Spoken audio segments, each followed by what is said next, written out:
No sé si me escuchan bien. Buenos días, Katherine. Ah, sí, ahí me escuchan bien. Buenos días, ¿cómo están todos? Bien, muy Disculpe que bien, sí, señora. tuve que conectarme del celular. Me alegra mucho, Adriana. Me tuve que conectar del celular porque tuve problemas con el internet. Y- Pero bueno, ya podemos iniciar. Bueno, mucho gusto a todos. Si no me conocen, yo soy Doris Caterine Martínez, soy la directora comercial y de mercadeo de Zona Franca de Occidente. Hoy tengo el gusto de presentarles a Tomás Barreto, quien nos gentilmente va a dictar este webinar llamado Manejo del IVA en Zona Franca, mitos y realidades. Esto es algo que Tomás se le ocurrió porque, como su nombre lo dice, hay muchos mitos y realidades alrededor del tema del IVA en zonas francas. Para quienes no conocen a Tomás, Tomás ya tiene aproximadamente 5 años trabajando con Zona Franca Occidente como nuestro asesor aduanero. Tomás es abogado y tiene más de 25 años de experiencia en derecho aduanero y cambiario, también en comercio exterior.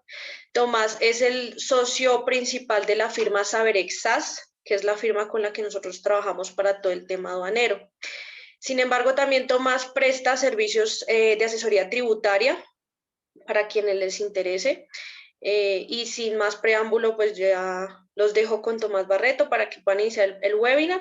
La idea es que él se detiene a las 11, entre 11:45 y 11:50, para que ustedes procedan a hacer las preguntas que de pronto surjan en el transcurso de la charla que él va a dictar. Bueno, Tomás, bienvenido. Gracias, Katherine. Muy buenos días a todos a este evento dentro de la rueda de negocios para hablar de temas que nos interesan a todos cuando estamos bajo el régimen de zona franca, porque uno de los principales incentivos que tienen las zonas francas pues es este tema de IVA, y por eso es importante pues, que nosotros conozcamos algunos temas importantes y particularidades de lo que puede ocurrir con el IVA en zona franca, no solo pues para pagar lo justo, sino para evitar procesos de fiscalización con la DIAN. Voy a compartir pantalla.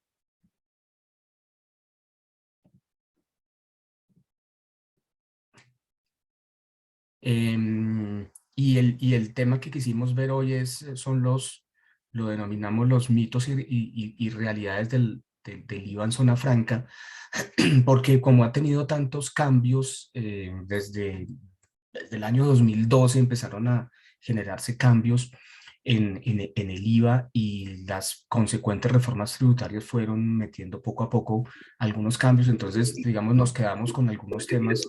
Entonces, esta es la famosa deducción de los intereses en los créditos de adquisición de vivienda o los... ¿Aló? Pueden cerrar los micrófonos, gracias. Entonces, con todos estos cambios, la doctrina de la DIAN, digamos, algunos temas se nos quedan, obviamente nosotros tenemos que manejar las novedades, pero hay algunos temas de IVA que están ahí escondidos y que es importante que nosotros los manejemos. Y por otro lado, lo que también queremos resaltar aquí es cómo el IVA trasciende al manejo estrictamente tributario de la compañía. Cuando estamos hablando de zonas francas, el manejo del IVA, como vamos a ver, pues tiene que ser un manejo integral. Toda la compañía tiene que estar alrededor de cómo se maneja el IVA.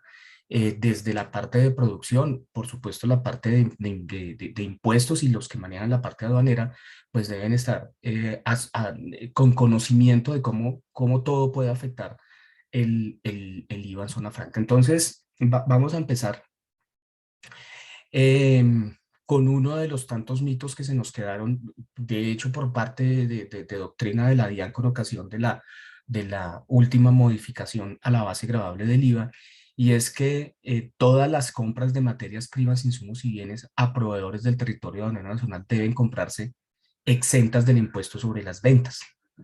Y esto, digamos, a raíz de todo el tema de la modificación del IVA en la ley 2010, y es que, pues digamos que la exención del IVA, el artículo 481, pues está vigente desde la ley 1004. Y en esa ley lo que se dijo es que las materias primas, partes, insumos y bienes terminados que se venden desde el territorio aduanero nacional a usuarios industriales de bienes o de servicios de zona franca, o entre estos, siempre que los mismos sean necesarios para el desarrollo del objeto social de dichos usuarios. Entonces, esa exención aplica para estos bienes, para ese tipo de usuarios, usuarios industriales, y siempre que los bienes sean necesarios para el desarrollo del objeto social. A raíz después de la modificación a la base gravable del IVA, pues muchos usuarios lo que dijeron es, o sea, lo que la ley pretendía es, si yo compro exento de IVA en el territorio aduanero nacional, produzco un bien en la zona franca, pero lo voy a retornar al territorio aduanero nacional, pues ese IVA que inicialmente fue exento, pues se tiene que pagar, y para eso pues se creó todo el tema de la declaración especial y demás. Entonces, pues muchos usuarios lo que dijeron fue, pues para evitarnos la declaración especial y lo complicado que puede ser ese tema, pues compremos todos los bienes grabados con IVA, de tal forma pues que ya no hay un IVA pendiente de pago a la DIAN y nos evitamos la presentación de una declaración aduanera. La DIAN en este concepto, este oficio de diciembre del 2019, lo que dijo fue que la tarifa del 0% aplicable a bienes clasificados por la ley como exentos del IVA resulta de aplicación obligatoria para todos los responsables del impuesto y en consecuencia resulta jurídicamente improcedente efectuar acuerdos entre particulares aplicando una tarifa distinta y por ende un tratamiento impositivo diferente al establecido por el legislador para los bienes exentos en materia de IVA. O sea, casi que en este concepto lo que se dijo es todo lo que un usuario industrial compre en el territorio aduanero nacional, pues tiene que necesariamente comprarse exento del impuesto sobre las ventas. Sin embargo, fíjense cómo la norma, el artículo 481 nos dice que hay un condicionamiento y es que los bienes sean necesarios para el desarrollo del objeto social de dichos usuarios. Y ya la DIAN desde el año 2008 había precisado eh, ¿qué se entiende por desarrollo del objeto social? Lo que dijo la DIAN en ese concepto del 2008 que está ahí reseñado, es que el objeto social no se puede entender como el objeto social grande, amplio que tenemos en nuestros certificados de Cámara de Comercio, sino el objeto social es la actividad para la cual el usuario fue calificado en la zona franca. Entonces dijo la DIAN, para que la exención del IVA aplique, es necesario que se utilicen esos bienes directamente en la producción, transformación, procesamiento o ensamblaje de bienes dentro de la zona franca, así como cuando se utilicen directamente en la prestación de los servicios. Es decir, el bien debe utilizarse directamente para producir un bien o para ensamblarlo o para prestar un servicio.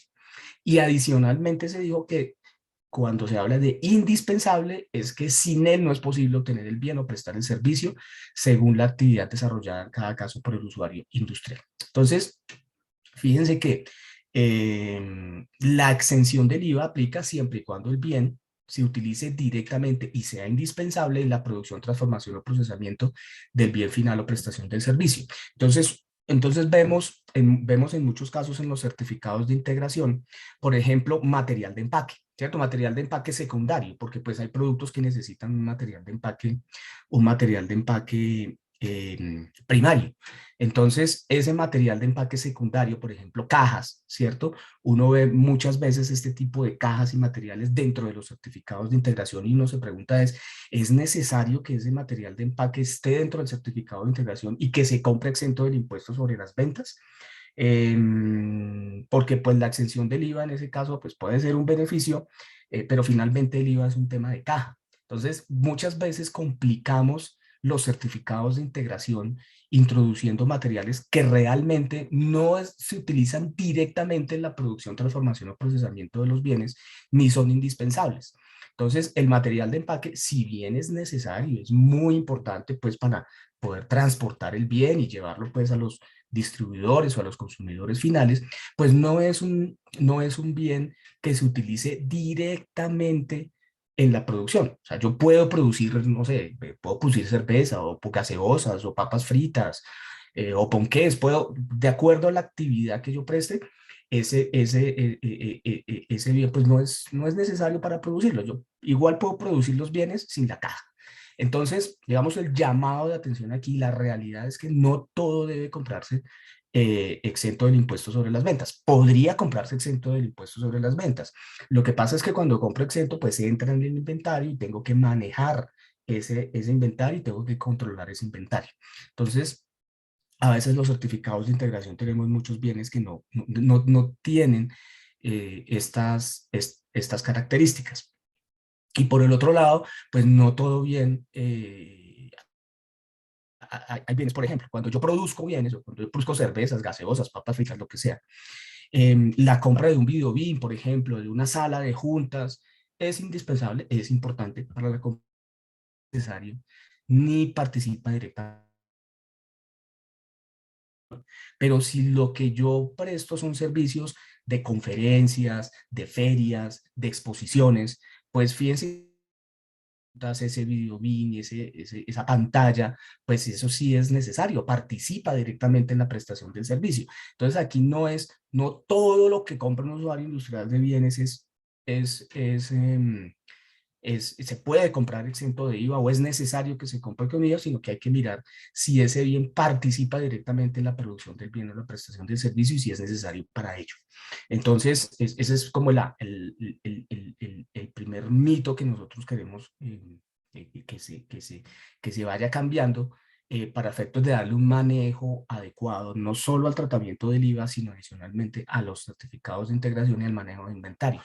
Acordémonos que el manejo de inventarios hoy se vuelve muy importante porque en las auditorías externas a partir de este año 2022, que se van a presentar en junio del 2023, en esas auditorías ya está pidiendo la norma que se haga una correlación entre el inventario contable y el inventario del sistema de la zona franca correspondiente. Entonces, por eso hay que tener mucho cuidado y controlar el inventario que realmente pues debe controlarse. Un segundo mito: los consumos incluidos en los certificados de integración no tienen efecto en la determinación del IVA en la declaración especial de importación, ¿cierto? A veces vemos, sí, es necesario, el certificado de integración es un documento que hace parte de la declaración especial, pero ¿qué contiene ese documento, ¿cierto? Que puede hacer ver o que puede llegar a impactar el IVA que yo estoy declarando.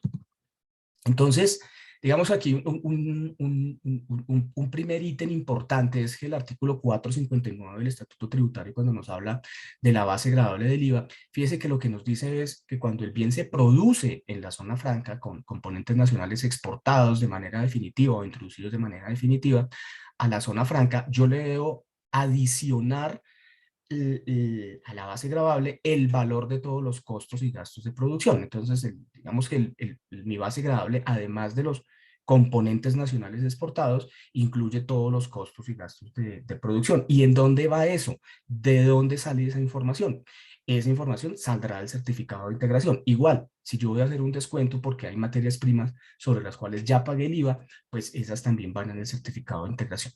Entonces, fíjense que el certificado, de acuerdo con la norma, el certificado de integración es el documento que incorpora el valor y la cantidad de materias primas, insumos nacionales, nacionalizados y extranjeros, utilizados en la fabricación, producción, reparación, reacondicionamiento o reconstrucción de los bienes en la zona franca. Entonces, el certificado de integración es el documento en donde está la información base sobre la cual yo voy a determinar la base gravable del IVA. Él no me hace los cálculos, son los elementos que me van a permitir delimitar esa base gravable. Y por el otro lado, tengo que tener que en consonancia con el certificado de integración hay un formulario y movimiento de mercancías que de acuerdo ya con un reciente oficio de la DIAN, pues tiene todas estas particularidades.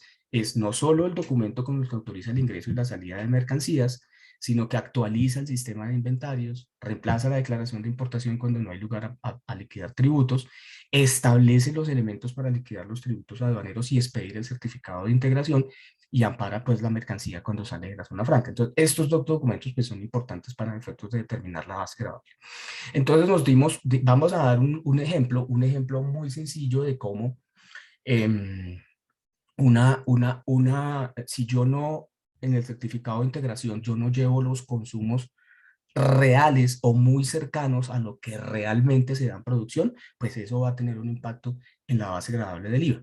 Por ejemplo, si vemos aquí, esto sería un certificado de integración ideal, ¿cierto? Este primer ejemplo es un certificado de integración ideal en el sentido de que yo tomé esto como lo hace producción, ¿cierto? Lo tomé en un momento determinado y esto es lo que sale de producción. Entonces, para producir esos 2.000 pares de zapatos, entonces yo tengo unas materias primas nacionales que son espuma, 100 metros, plástico 200, cuero sintético 200, que ya es nacionalizada, y goma de 200, ¿cierto? Tengo total materias primas 8.800, tengo unos mano de obra, costos, gastos y beneficios de 5.200 y un agregado nacional total de 14.000, que va a ser el valor que yo voy a facturar. Esto lo llevo a mi declaración especial. Entonces, fíjense que aquí tengo mis 14.000, que es el valor FOB. Yo le hago un ajuste de los 8.000. ¿Ese ajuste de dónde sale? De esta materia prima que fue nacionalizada. Es decir, esta materia prima yo la pagué, la nacionalicé y pagué el IVA antes de someterle el proceso productivo. Como me dice la norma que eso lo puedo descontar, pues lo llevo aquí a la casilla ajustes y entonces voy a tener una base gravable o valor en aduana de $6.000, que a una tasa de 3.700 pues nos da esta base gravable de 22.200 y un valor a pagar de 4.218. En el siguiente ejemplo lo que queremos demostrar es qué pasa si, si yo tomé un certificado de integración y llevé a ese certificado de integración unos consumos que no se corresponden con la realidad. Entonces, si en la realidad, ¿cierto? Yo de espuma me consumo 100 metros y de plástico 200, pero yo en mi certificado de integración puse que era 80 o 180, y muchas veces esto se hace porque quieren proteger algún secreto industrial, etcétera, ¿cierto? Por muchas razones, a veces los certificados y muchas veces los certificados de integración no se corresponden con lo que realmente se está consumiendo en producción. Entonces aquí, fíjese, materia prima nacionalizada me estoy consumiendo, estoy llevando en el certificado de integración más consumo de lo que estoy llevando, ¿cierto? De lo que en producción realmente se está haciendo. Esto genera dos problemas. Uno, que voy a tener un problema de inventarios. Mi inventario contable probablemente no va a tener una coincidencia con inventario en zona franca, porque me van a quedar o sobrantes o estoy consumiendo más en el sistema de la zona franca de lo que realmente está todavía como inventario en la compañía. Entonces, eso me puede tener un problema en la auditoría externa. Pero para efectos del IVA, fíjense que esto, pues aquí me cambiaron las bases, ¿cierto? La materia prima nacional me bajó, la materia prima nacionalizada me subió. ¿Qué quiere decir? Que yo me voy a tomar en mi declaración especial, pues un mayor valor del ajuste, mis mismos 14.000, pero voy a tener más ajuste, ¿cierto? Lo que me va a implicar que voy a tener una menor base gravable. Y eso, por supuesto, va a impactar en que yo esté pagando menos tributos. ¿Qué implica esto? Pues que si la DIAN hace una verificación de los inventarios y ve que en los certificados de integración no hay un consumo real frente a lo que está en producción, pues puede suceder esto, que esté pagando menos impuestos, o puede suceder lo contrario, que esté pagando más impuestos de los que debía. Cuando yo pago más impuestos, pues no tengo problema, simplemente estoy pagando más. Pero cuando pago menos, sí voy a tener un problema con la DIAN. Entonces, esto lo queremos traer a colación porque cuando hablamos de IVA y cuando hablamos de IVA en zona franca, fíjense cómo debemos tener una comunicación muy efectiva entre producción, entre planeación, entre producción, entre la parte tributaria y quienes manejan la operatividad de la zona franca, los certificados de integración, los formularios, porque si no estamos mirando reiteradamente y actualizando los certificados de integración conforme van cambiando la producción, pues vamos a tener estas diferencias y podemos llegar a tener estos problemas de IVA. Entonces tiene que haber una comunicación muy efectiva entre todas esas partes, porque también muchas veces sucede que alguna materia prima que es nacional pasó a ser nacionalizada, pero nunca se actualizó el certificado de integración, o nacionalizada que yo empecé a comprar nacional, y si esto no se actualiza, pues voy a tener pues serios problemas en la determinación del IVA. Entonces, esa es la realidad, esa es la realidad. El certificado de integración y su actualización es muy importante en la determinación del impuesto sobre las ventas. El otro mito: no hay diferencia en el IVA independientemente de si la declaración especial de importación la presenta el usuario de la zona franca o el cliente del TAN. Fíjense que la norma me permite que la declaración especial la presente el usuario de la zona franca o que la presente mi cliente en el territorio aduanero nacional.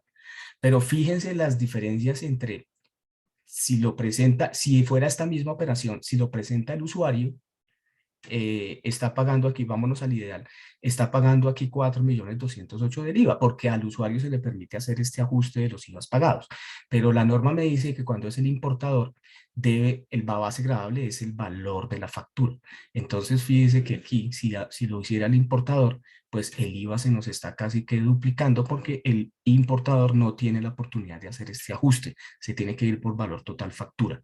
Entonces, cuando vayamos a decidir entre quién presenta la declaración especial, si entre el usuario o mi cliente en el TAN, pues tenemos que hacer este ejercicio numérico para que no vayamos a pagar mayores impuestos. Y esto, pues obviamente, todo el IVA es un tema de caja y se puede descontar, pero el problema es de caja. Entonces, no vamos a afectar la caja de las compañías por este tema. Entonces, hay que analizar muy bien cuándo es necesario que el importador haga el proceso de importación y cuándo lo recomendable es que lo hiciera el usuario industrial.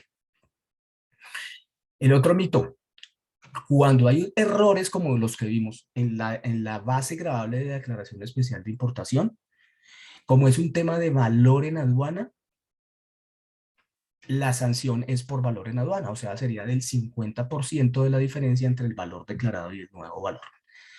Sin embargo, la DIAN, en un reciente concepto, un concepto del año 2020, vino a aclarar el tema y lo que dijo la DIAN es, como la declaración especial, solo estoy determinando la base gravable del IVA, pues cualquier error en el diligenciamiento o el error en la base gravable del IVA me implica es un error en los datos consignados en la declaración de importación.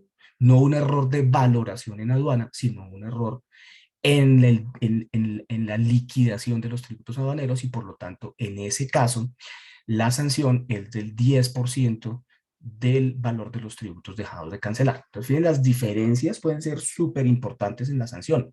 Entre un 50% entre la diferencia entre el valor declarado y el determinado por la DIAN o el 10% del valor de los tributos. Entonces, queda ya claro que cuando yo presento una declaración especial de importación y hubo errores en la base gravable, la sanción, obviamente además del mayor pago de tributos y los intereses de mora, pues será la del 10% de la diferencia de los tributos y no un tema de valoración en aduanas.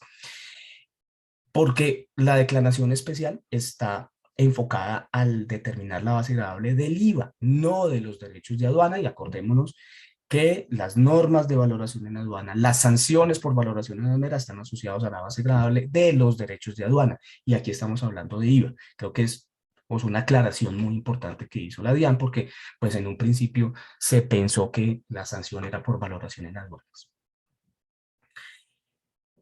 El siguiente, los servicios de maquila en zona franca son grabados a la tarifa del 19%, ¿cierto? Acordémonos que en materia de servicios, los usuarios de zona franca no tienen ningún beneficio. En materia de IVA por servicios prestados en zona franca, pues son aplicables las tarifas y las bases, etcétera, que establece el Estatuto Tributario.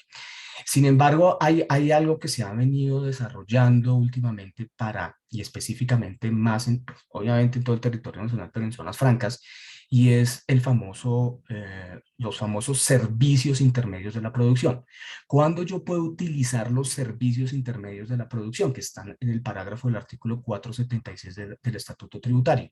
Entonces nos dice la norma que en los casos de trabajos de la fabricación, elaboración, construcción de bienes corporales muebles, realizados por encargo de terceros, incluidos los destinados a convertirse en inmuebles por accesión, con o sin aporte de materias primas, ya sea que supongan la obtención del producto final o constituyan una etapa de su fabricación, elaboración o construcción, o puesta en condiciones de utilización, la tarifa aplicable es la que corresponda al bien que resulte de la prestación del servicio. Entonces, ¿cuándo yo aplico un servicio intermedio de la producción? ¿Cuándo podría aplicarlo? Primero, pues en servicios de maquila, porque la norma nos habla de trabajos de fabricación, elaboración o construcción de bienes. Segundo, cuando el producto final es exento o excluido de IVA, porque la norma nos dice en el caso de esos trabajos de elaboración o construcción de bienes, la tarifa aplicable al servicio es la que corresponde al bien que resulte de la prestación del servicio. Entonces, si el bien es gravado, pues no tiene ningún sentido pues, aplicar servicio intermedio de la producción. Yo aplico servicio intermedio de la producción cuando mi producto final es exento o excluido, lo que implicaría que si el producto final es exento o excluido, mi servicio también sería exento o excluido. La norma nos dice que el cliente puede o no aportar las materias primas, es decir, quien hace la maquila puede aportar materias primas o el cliente puede aportar parte de las materias primas o todas, eso ahí no hay ningún problema. El servicio, aunque se llame intermedio, puede suceder en cualquier etapa del proceso productivo. Puede suceder al final, con la obtención del producto final, al inicio, ¿cierto? Inicio el proceso de fabricación y ya yo termino el proceso productivo, o una etapa intermedia de la producción. Entonces, el proceso puede darse en cualquiera de las etapas. O inclusive, ni siquiera puede ser un servicio de transformación de bienes, sino para poner en condiciones de utilización del bien.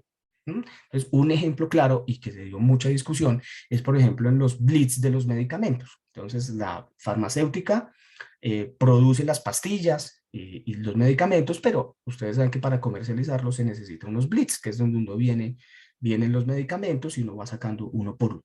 Entonces, se contrataba el servicio de ese empaque en los blitz de los medicamentos y lo que se dijo es, ese servicio es intermedio de la producción o no, los medicamentos son excluidos de IVA. Entonces, la conclusión a la que se llegó en la doctrina y la jurisprudencia es que efectivamente era un servicio intermedio de la producción, porque con ese blitz se ponía en condiciones de utilización de ese bien. Las pastillas al granel pues difícilmente salen al mercado. Para que salgan al mercado, para que se puedan utilizar y comercializar, necesitan estar en esos blitz. Entonces ese es un claro ejemplo de cómo no necesariamente es un proceso de transformación, sino que yo puedo poner en condiciones de utilización del bien y en ese caso también estaría hablando de un servicio intermedio de la producción.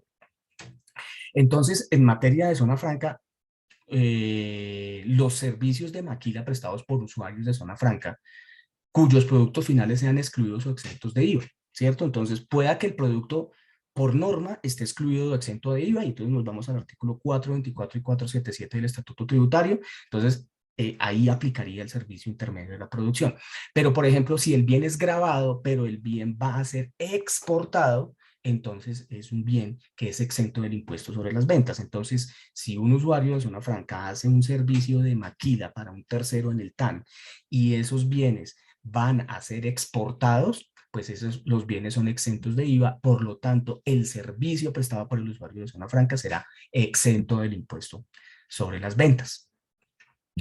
Si el producto obviamente regresa al TAN, pues si es grabado, pues no puedo aplicar, tiene que ser el servicio grabado, pero si el producto es exento o excluido, pues adicional de que el servicio no es grabado, sería exento o excluido, pues tampoco ahí se presenta la declaración especial de importación independientemente de si las materias primas son nacionales o no, porque la norma me dice que si el producto es exento o excluido no hay necesidad de presentar declaración especial de importación, sencillamente porque no hay IVA que pagar.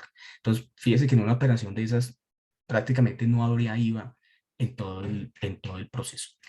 Y por el otro lado, cuando un usuario de zona franca contrata con un tercero parte de su proceso productivo en el territorio aduanero nacional, lo que nosotros conocemos como procesamiento parcial, si ese tercero incorpora materias primas para ese procesamiento parcial y me lo envía a la zona franca, me está vendiendo unos bienes exentos. Por lo tanto, ese procesamiento parcial también podría tratarse como exento del impuesto sobre las ventas, ya que hay un bien resultante que se está exportando, que se está vendiendo exento de IVA a la zona franca. Entonces, fíjese cómo a través del servicio intermedio de la producción podemos tener eficiencias en materia del impuesto sobre las ventas, por un lado. Por otro lado, si mi cliente es del exterior, pues el hecho de no facturarle el IVA, pues hace que yo sea más competitivo, porque para los del exterior ese 19% es mayor costo del servicio y por lo tanto mayor costo del bien. Luego, si esos bienes van a ser exportados, yo hago la maquila y van a ser exportados, pues ahí aplico el servicio intermedio de la producción porque es un bien exento, por lo tanto el servicio sería exento del impuesto sobre las ventas. O sea, hay múltiples oportunidades de aprovechar esto del servicio intermedio de la producción en zona franca. El otro mito: ya asociado a las declaraciones especiales de importación. La presentación extemporánea de la declaración especial de importación implica la suspensión del beneficio. Resulta que no hay suspensión del beneficio cuando yo presento extemporáneo. Algo peor, eso era antes. Con la resolución 39, lo que se dijo fue cuando, bueno, el formulario 500 especial, pues todos sabemos, debe ser presentado y aceptado dentro del primer día hábil siguiente, del mes siguiente, en que se realizaron todas las salidas de las mercancías. En el caso de extemporaneidad, ya la resolución 39 estableció que si no se hace, la mercancía queda incursa en una causal de aprehensión conforme a la normatividad aduanera. Por lo tanto, si yo no presenté la declaración especial el primer día hábil siguiente del mes, si lo presenté al segundo, pues ya no puedo presentar declaración especial. Tengo que presentar una declaración de legalización y si es voluntaria, ¿cierto? Tendré que pagar el 20% del valor del rescate de la mercancía. Si de pronto ya hubo una actuación de la DIAN, pues posiblemente eso se me vaya a una sanción, a una rescate del 50% del valor de la mercancía. Pero inicialmente, digamos que generalmente es voluntario, entonces, digamos, hay que tener mucho cuidado de dejar para el último día la presentación de la declaración especial, porque eso nos puede implicar, pues, salir muy oneroso. La legalización implica, como les digo, el 20% del valor de rescate de la mercancía. Y también sucede que esto, cuando yo, si bien presenté la declaración especial dentro del término, se me quedaron por fuera varios formularios de movimientos de mercancías. Entonces, pues llegó, la presenté el 30 porque así tenía que hacerse o así está establecido por política, pero es que el 30 salieron mercancías, pero no quedaron los formularios del 30 en esa declaración especial. Entonces, esos formularios o que no quedaron dentro de la declaración especial del mes, yo tengo que presentar una legalización pagando el 20% como rescate respecto de esas facturas que me quedaron por fuera de la declaración especial de importación. Entonces, ya es muy oneroso este tema. La DIAN recién salió la resolución 39, eh, pretendió imponer esta legalización a operaciones que se habían realizado antes, con base en la resolución 7. La resolución 7 sí nos decía, se le va a suspender por 2 meses la presentación de la declaración especial, esa era la sanción. Luego no había causal de aprehensión. Entonces, digamos que ahí se pudo solventar con muchos clientes que no había lugar a presentar declaración de legalización porque en ese momento la norma no estaba vigente. Pero ya hoy en día esa es la consecuencia de no presentar la declaración especial a tiempo o no incluir todos los formularios de movimientos de mercancías como parte de la declaración especial. Ahora vamos para el pago. El mito, pago extemporáneo del IVA liquidado en la declaración implica la pérdida del beneficio. ¿Cierto? Ese es el mito. ¿Cuál es la realidad? La realidad es que sí, efectivamente la norma nos dice que la norma pues nos da la oportunidad de presentar el recibo oficial de pago dentro de los 5 primeros días del mes siguiente que se autorizaron las salidas. Si yo lo hago en forma extemporánea, efectivamente la norma me dice habrá pérdida del beneficio del pago consolidado. Entonces no es ni suspensión por unos meses, no, pérdida. Ya de aquí para adelante no voy a tener el beneficio del pago consolidado. Pero fíjese qué me dice la norma. Frente a futuras importaciones, deberá pagar los tributos aduaneros, el IVA, liquidados en cada una de las declaraciones especiales de importación como condición para obtener el levante de las mercancías. Entonces, si yo solo presento una declaración especial de importación al mes, ¿cierto? Entonces, pues yo tendré que pagar ese mismo día, si yo la presento al primer día hábil siguiente del mes, la declaración especial de importación, pues ese mismo día tendré que pagar el IVA. No como hoy, que yo presento la declaración al primer día siguiente y tengo 5 días para pagar. ¿Qué estoy perdiendo aquí? Estoy perdiendo 5 días realmente, o los 4 días que me quedan para pagar. Entonces, fíjese que aquí, si bien hay pérdida del beneficio, lo que estoy perdiendo realmente son 4 días. Pues si yo presentara varias declaraciones especiales, pues en cada una tendré que pagar. Pero si yo presento una sola, pues realmente lo que estoy perdiendo es 5 días, los 5 días que me da la gabela, la norma para pagar. Entonces, pues digamos, aunque se pierde el beneficio, pues puede no resultar tan traumático. Ahí perderé unos días, pero pues no es tan traumático el tema. Otro mito, el régimen de zona franca es compatible con los incentivos a las exportaciones. Y resulta que la DIAN ha venido señalando en varios conceptos como y casi que el régimen de zona franca resulta incompatible con el Plan Vallejo, casi que resulta incompatible con las comercializadoras internacionales. Y recientemente, en este concepto, señaló algo que no, con lo cual no estamos de acuerdo, y es que acordémonos que las sociedades de comercialización internacional son empresas que ayudan o se dedican a comercializar productos colombianos en el exterior. Y ellos, a su vez, le compran a productores locales. Entonces, ¿quién es el beneficiario finalmente de esto? Pues los productores locales de bienes que cuando le venden a la comercializadora le venden exento de IVA. O sea, le venden casi como si estuvieran exportando. Pero se están vendiendo a alguien que sí efectivamente los va a exportar. Entonces, la obligación de la comercializadora es tengo que exportar los bienes. Entonces le preguntaron a la DIAN si la exportación a zona franca valía para que las comercializadoras cumplieran el compromiso de exportación. Y lo que la DIAN dijo es, las comercializadoras, la obligación de las comercializadoras es exportar la mercancía al exterior, ¿cierto? Dijo, la zona franca no es el exterior, la zona franca es territorio aduanero nacional. Pero se les olvidó que la ley 1004 de 2005 establece que la zona franca tiene una ficción de extraterritorialidad para efectos de los impuestos a las importaciones y a las exportaciones. Es que eso dice la norma. Por lo tanto, la exportación a zona franca es como si yo estuviera exportando al exterior.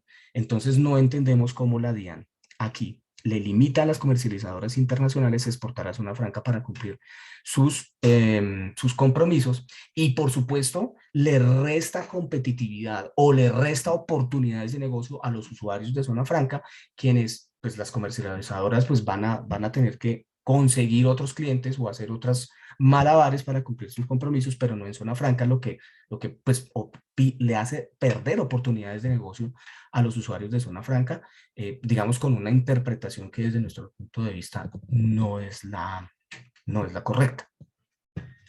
El otro mito, lo último, la venta de bienes a un residente en el TAN al interior de la zona franca está grabada con IVA porque se hace cuando la mercancía se encuentra en el país al momento de su venta.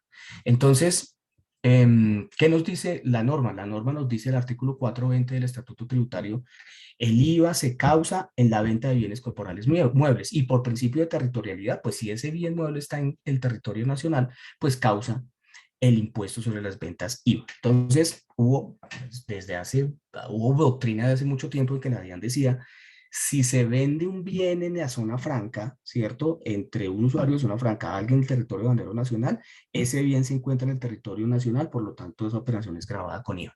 Sin embargo, recientemente la DIAN señaló que por el principio de extraterritorialidad, si un usuario de zona franca le vende un bien a alguien en el territorio aduanero nacional, pero el bien no sale todavía, sino que se queda al interior de la zona franca, o le dice que se lo traslade a otra zona franca, esa operación no está grabada con el impuesto sobre las ventas. ¿Cuándo se grabaría con IVA esa operación? Pues en el momento en que el cliente del territorio aduanero nacional efectivamente importe ese bien al resto del territorio aduanero nacional. Ahí se generaría el IVA. Pero la venta en sí por parte de un usuario, en tanto la mercancía se encuentra en zona franca, es una operación que no está grabada con el impuesto sobre las ventas. Ahí lo que habría que analizar por parte de los usuarios es que obviamente esta no es una operación exenta o excluida, sino una operación no grabada. Entonces, para efectos de los impuestos descontables, si lo sabría, pues esto sí tiene una afectación porque no entraría dentro de la proporcionalidad. Pero bueno, digamos que lo importante aquí es que queda absolutamente claro que cualquier operación de venta que se haga al interior de una zona franca no está grabada con el impuesto sobre las ventas y el usuario pues, de zona franca no tendrá que facturar ni liquidar este impuesto. Bueno, esas eran las mitos, realidades y temas de aclarar en materia de impuestos sobre las ventas que queríamos traerles hoy a colación en el marco de esta rueda de negocios. Entonces, pues cualquier inquietud, pregunta, por favor, con mucho gusto. Tomás, muchas gracias. Hasta ahora no han hecho ninguna pregunta en el chat.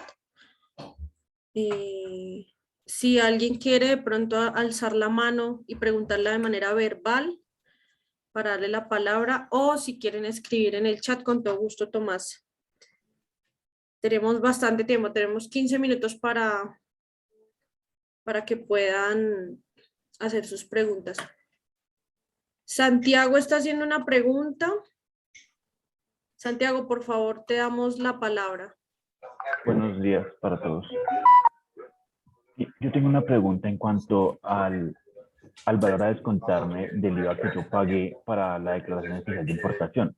Él nos explicaba que nosotros nos podíamos o teníamos que poner el valor del ajuste, el valor de las mercancías nacionalizadas, del certificado de integración.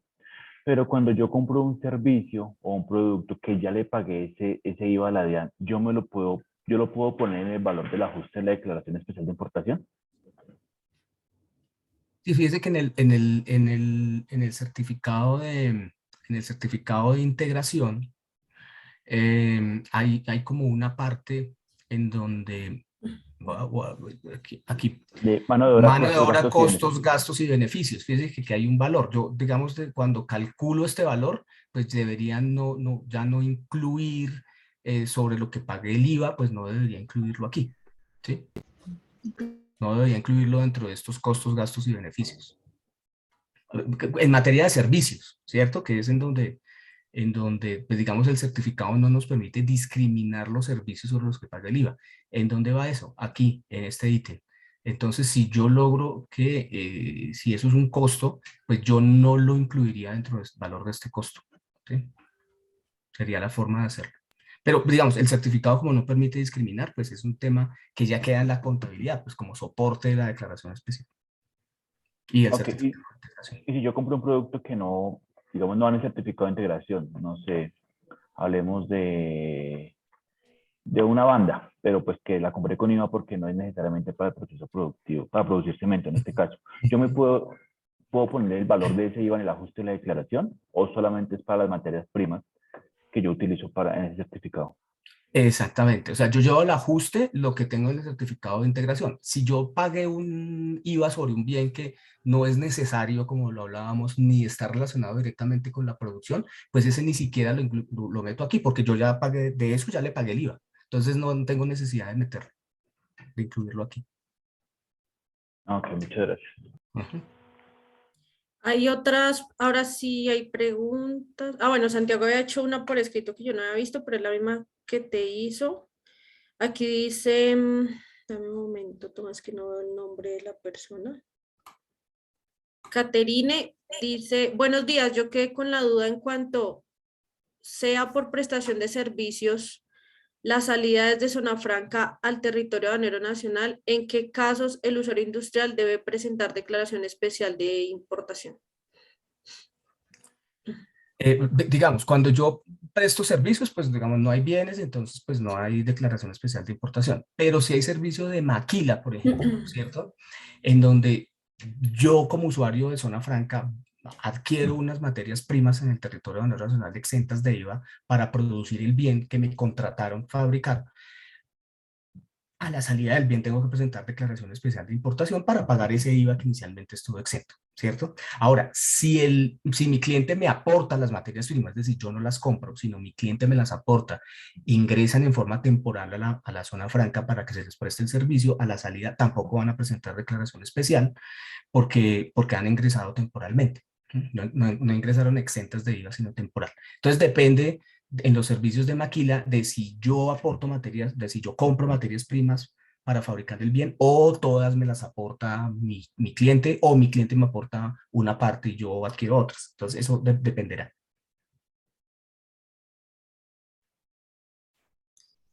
Ok, Tomás, gracias. Sigue Jennifer. Hola, buen día. Una consulta. Se hace un formulario de movimiento aprobado con una cantidad que saldrá durante el mes, pero al último día del mes no se puede sacar una cantidad por algún factor externo. ¿Qué pasaría? Bueno, esa es la primera pregunta, luego y hace otra. ¿Qué pasaría si el operador ejecuta el formulario con la cantidad real que salió y el usuario hace la declaración especial de importación con lo que salió realmente, pero el certificado de integración no se actualiza con esa cantidad real? ¿Aplicaría sanción?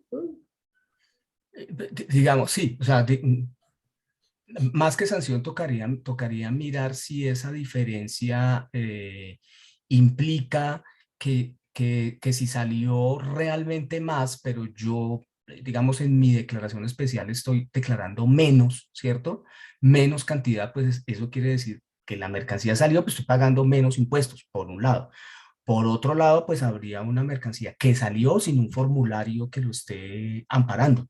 Entonces, eso ya es otro tipo de sanción. Entonces, habría que hacer ahí un ajuste y si estamos dentro de los términos, pues ajustar el formulario de movimiento de mercancías o hacer uno nuevo para poder completar todas las cantidades que efectivamente salieron. O si vamos, pues si no vamos a tener un problema, no solo en la declaración especial, sino en los inventarios, porque salió más de lo que realmente están los documentos que están en el sistema. Gracias, Tomás. Sigue Carlos. Pregunta, si realizamos maquila a un cliente del TAN y la mercancía final no sale de zona franca, ¿el cliente puede exportarlo directamente desde zona franca sin causar IVA? Sí, recientemente hubo algún concepto de la DIAN, pero creo que era enfocado a piedras preciosas, pero pues digamos que uno podría aplicarlo a otro tipo de operaciones donde dijo que era perfectamente viable que si alguien contrata la fabricación del bien a un usuario de zona franca, la exportación por parte del cliente del TAN se haga desde la zona franca, ¿cierto? Sin que retorne pues al territorio aduanero nacional. Eso podría hacerse. Lo recomendable aquí es que el cliente lo haga a través de un DEX, o sea, que no se haga a través de formulario de movimiento de mercancías, sino que haga todo el proceso con un DEX, porque cuando él va a solicitar saldos a favor a la DIAN, pues le van a pedir el DEX, porque él no podía presentar formularios porque él no es usuario. Entonces, yo desde mi punto de vista podría hacerlo, pero tendría que hacerlo otra vez o con un DEX, no con formulario de movimiento de mercancías. Obviamente tiene que haber un formulario pues para la salida, pero la exportación como tal debería hacerse con un DEX, digamos para efectos de soportar tributariamente la devolución de los saldos a favor. Gracias, Tomás. Catherine pregunta, pero no sé si se refería a la pregunta anterior, antes de la que acabas de contestar, solo en el caso de Maquila. Catherine había preguntado, buenos días, yo quedé con Sí, la duda en cuanto sea así. sí, ahí aclaramos que en el caso de Maquila, sí. Es en el caso de Maquila. Si no hay Maquila, si es un servicio normal, pues no hay DI porque no hay bienes de por medio. Aquí, Catherine, vuelve otra pregunta. Aportando el usuario industrial la materia prima es cuando presenta la declaración especial de importación. Exactamente, sí. O sea, si el usuario, si yo como usuario que va a hacer la maquila debo comprar las materias primas para producir el bien, entonces, como ese bien va a volver a salir al territorio aduanero nacional, yo tengo que presentar declaración especial sobre esas materias primas. Así es. Vuelvo, si todo lo aporta el cliente, que sería lo mejor, pues simplemente el bien sale con formulario de movimiento de mercancías, sin presentar declaración especial. Gracias. Hola, buenos días, qué pena, lo que pasa es que no da la opción para levantar la mano, pero sí, lo que te estaba preguntando es que cuando estabas hablando del tema de presentar la DI, hablabas de solo para el caso de Maquila y luego explicabas algo sobre los ítems exentos y excluidos, que si su naturaleza como el bien final Ah, era... Ahí fue donde ok. quedé con la duda, o Igual. sea, ¿en qué otros Ah, ok. casos más se puede presentar DI? Es que escrito Ah, ok. justamente no me... O sea, si el bien que estás fabricando es exento o excluido o se va a exportar, pues no, bueno, No presenta. si es exento o excluido, no presenta declaración especial, pues va a ir al territorio aduanero nacional, no presenta DI. Pero si es grabado, sí, habría que presentar la declaración especial sobre la base gravable de las materias primas que incorporó el usuario industrial, que adquirió el usuario industrial a ese producto. Porque Ok, pueda vale. que el cliente te aporte, por ejemplo, el 50% de las materias primas y tú compras el 50%. La declaración especial de importación, la base gravable es solo el 50%, o sea, lo que tú compraste exento. Y en el caso, digamos, no solo Maquila, digamos, yo tengo un usuario de servicios que presta un servicio, no es la maquila del producto, pero como tal sale con el certificado de integración de acá, pero no es maquila. ¿Sí? Si él no le incorpora materias primas excluidas y bueno, que haya comprado exentas el usuario, aún así tampoco hay que presentar DI. O sea, él no presentó, no hizo maquila, le prestó un servicio, pero aún así salió con certificado de integración, no sé, le incorporó algo en el empaque, ¿sí? En esos casos. Sí, si esa materia prima ya fue adquirida con IVA o ese empaque lo compraste con IVA, pues primero no habría certificado de integración y segundo, pues no habría que presentar declaración especial porque es un bien nacional y ya le pagaste el IVA a ese empaque, ¿cierto? Entonces no habría necesidad de presentar declaración especial porque no O hay sea, ningún componente nacional exportado. o sea, aún así, sea servicio, sea un usuario industrial de servicio o no, siempre va a prevalecer, como dice la norma, que es porque las materias primas estén excluidas de IVA, exentas de IVA, ahí sí presentan de IVA, sea por servicio o sea porque él produce el bien. Sí, si las compras exentas, solo exentas, por Muchísimas gracias, 481, mi amable. exentas de IVA, ahí hay que presentar declaración especial. Así es. Así sea, digamos que de las 10 materias primas, una está exenta, presenta de IVA por esa materia prima exenta. Así es. Ah, Así vale, es. muchísimas gracias. Con gusto.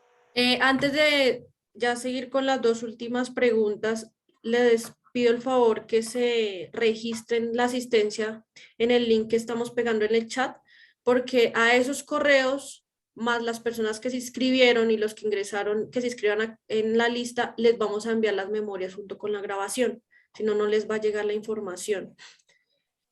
Operaciones tiene una pregunta, Tomás. Buenos días. Tengo dudas sobre si presento la declaración especial de importación fuera del tiempo estipulado, ¿pierdo el beneficio para el periodo siguiente? No se pierde el beneficio. Lo único es que sobre la que presenté extemporánea tengo que presentar declaración de legalización con pago de rescate del 20%, pero ya en el siguiente, si la presento normal, o sea, no se pierde el beneficio. Ok, y sigue una última, Tomás, por tiempo, aunque no hay más registradas. Doctor Tomás, ¿qué beneficio hay dame un momento, ¿qué beneficios hay para nuestros clientes con respecto al IVA en el proceso de maquila de full service? Pues, digamos que cuando hablamos de todos los beneficios de maquila es muy importante saber qué bien es el que voy a producir, si es exento o excluido, si ese bien va a ser exportado, por ejemplo. Entonces ahí se encuentran, digamos que muchas oportunidades, porque casi esas operaciones uno podría decir que son sin IVA, a contrario que si hay un servicio de maquila en el territorio aduanero nacional, pues va a haber, de todos modos va a haber, o sea, en territorio aduanero nacional se van a generar unos IVAs. Pero si el bien es grabado, no lo voy a exportar, pues digamos que ahí la diferencia con alguien que hace maquila en el territorio aduanero nacional, pues es muy poca, de pronto en la exención del IVA por compra de materias primas, pero pues del resto la diferencia es muy poca. Entonces es muy importante ver qué producto es el que voy a hacer y cuál va a ser el destino final de esos bienes para encontrar mayores eficiencias de alguien que está en zona franca frente al territorio aduanero nacional. Ok, uy, Tomás, todavía nos quedan 2 minutos. Dice Linei, somos una planta fitoterapéutico certificados con BPM INVIMA, pero aún no tenemos producción masiva de medicamentos. ¿Podemos adquirir servicios de certificados de análisis de las materias primas sin IVA? Certificados de análisis de materias primas. Pues, digamos que en materia de servicios, no, como dijimos, no hay ningún beneficio. O sea, si es un servicio de certificado de análisis, pues es un servicio que estará grabado con IVA, porque no lo podríamos catalogar como un servicio intermedio de la producción. O sea, no es parte del proceso productivo si es un análisis, me imagino, de calidad de materias primas. Entonces, no veo que pudiera tener algún beneficio. Aquí ella termina, perdóname, Tomás, aquí ya agrega algo bajo el concepto de servicios intermedios. Sí, por eso decía que no veía que sea un servicio intermedio, porque es análisis de materias primas, no es una parte del proceso productivo, o sea, no inicia el proceso productivo o no finaliza el proceso productivo, sino que me imagino que es análisis de calidad. Y eso, pues, obviamente, si bien es necesario, no veo que sea como un servicio intermedio o a menos que ese análisis fuera necesario para poner en condiciones de utilización esa materia prima. Tocaría mirar el tipo de servicio para mirar si podemos llevarlo como para que esa materia prima esté en condiciones de utilizarse. Podría ser por ahí. Gracias, Tomás. Bueno, ya son las 12, entonces nos permitimos finalizar. Te agradecemos mucho, Tomás, y también a los asistentes. Las preguntas de verdad creo que le ayudan a muchas personas que asistieron el día de hoy. Les enviaremos la grabación junto con las memorias que hizo Tomás. Los invitamos también mañana a otros 2 webinars. Tomás va a estar a las 8 de la mañana con Lady Ortegón hablando sobre prórrogas de zonas francas. Y a las 10 de la mañana va a hablar sobre beneficios del IVA, son coherentes con los beneficios tributarios, perdón, de Colombia, son coherentes con los beneficios tributarios de zona franca. Entonces, para que se conecten mañana a las 8 y a las 10 de la mañana, les vamos a compartir el link. Hay una persona que pidió el webinar de ayer, entonces voy a gestionar para que se los puedan volver a enviar el webinar que tuvimos el día de ayer. Bueno. Muchísimas gracias. Aquí dicen gracias, buena charla y muchas gracias. Temas muy importantes, Tomás. Bueno, me alegra mucho y que estén muy bien. Seguimos en contacto. Bueno, gracias, Catherine. Muy bien. Gracias, doctor Tomás. Gracias, Catherine. Con todo gusto. Con gusto. Que Adiós. estén bien.